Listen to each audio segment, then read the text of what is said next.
歡迎大家嚟到 Sanana 心靈旅程，一個靜靜俾你呼吸、向內探索嘅空間。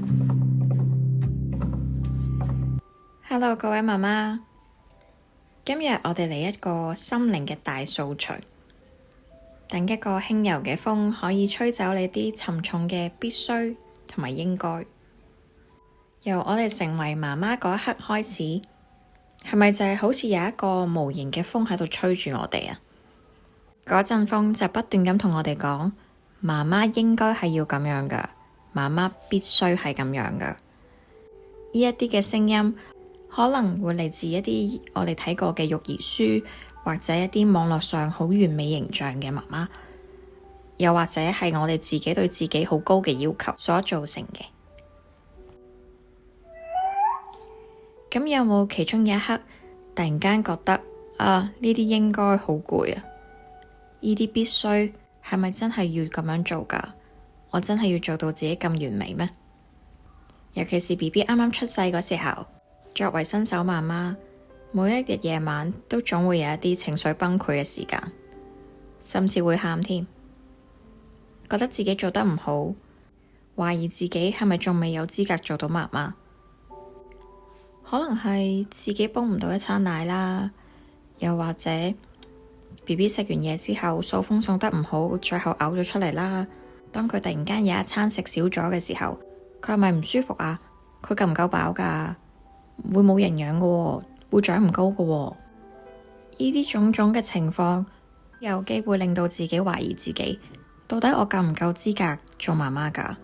媽媽應該唔係咁樣㗎喎。呢啲所有嘅掙扎，我明，我相信你都明。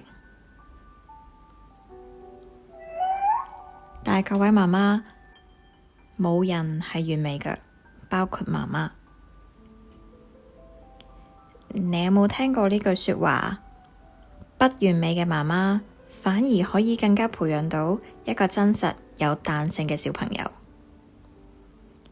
當我哋允許自己不完美，小朋友先會更加安心咁樣去展示佢哋嘅獨特之處，或者佢哋嘅不完美。佢哋都會從中知道跌倒可以再爬返起身，一啲小小嘅不完美、小小嘅錯誤其實冇所謂，因為媽媽都唔係一個100%嘅完美超人。所以我哋一齊練習不設限啦，放開對自己嘅限制，俾自己同小朋友有更加多犯錯嘅空間，因為生命中最好嘅學習就係嚟自於所有跌跌撞撞嘅經驗。我哋將呢啲應該同埋必須就想象為一個蒲公英嘅種子，當你一吹走佢嘅時候，佢哋就會隨風飄散，飛向遠方。我哋為自己個心製造一個更加清新又空曠嘅空間，容納更加真實嘅自己。具體行動1，由今日起，我哋試下每日俾5分鐘時間，我哋練習呢個釋放呼吸法。我哋輕輕吸氣，將所有被認為應該同必須嘅框框一齊咁樣吸咗入去你自己嘅身體入邊。當你閉氣嘅時候，我哋問下自己，到底呢啲應該同埋必須對我嚟講係咪真係咁重要啊？而我哋慢慢呼氣嘅時候，將你頭先諗到多餘嘅應該同埋必須一次過吹走出嚟，亦都可以同自己講，我可以不完美，我都係一個好媽媽。具體行動2，擁抱自己不完美嘅超能力。我哋可以重新定義完美。完美嘅媽媽唔代表唔犯錯，而係願意真實咁樣面對自己，亦都可以喺從錯誤中學習嘅媽媽。你嘅不完美，正正就係你真實嘅展現，亦都係小朋友學習點樣接納自己嘅榜樣。各位媽媽，你會發現，當你允許自己不完美嘅時候，亦都喺嗰個應該同必須嘅框框裏邊釋放，你就會有更加多嘅空間去接受其他新嘅嘢，你嘅心亦都會更加輕盈，你嘅育兒之路亦都會更加自在。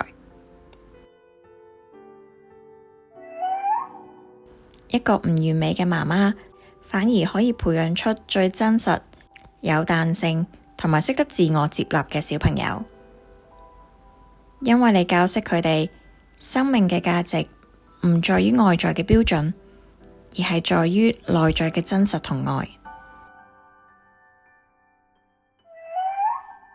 我哋記住啊，我哋嘅力量唔在於我哋要成為喺邊一個人嘅眼中嘅完美，而係你可唔可以好勇敢咁做一個真實、一個接納自己嘅人。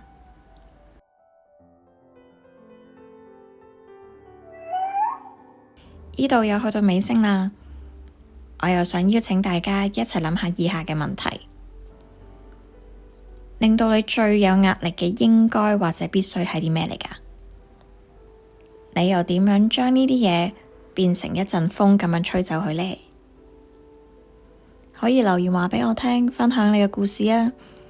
我希望呢度係一個舒服嘅空間，畀各位爸爸媽媽一齊放鬆，亦都一齊學習。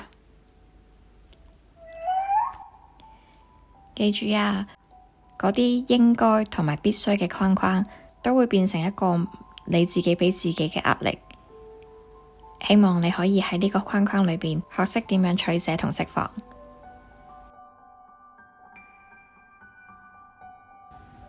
今日嘅心靈旅程講到呢度，我哋下次見。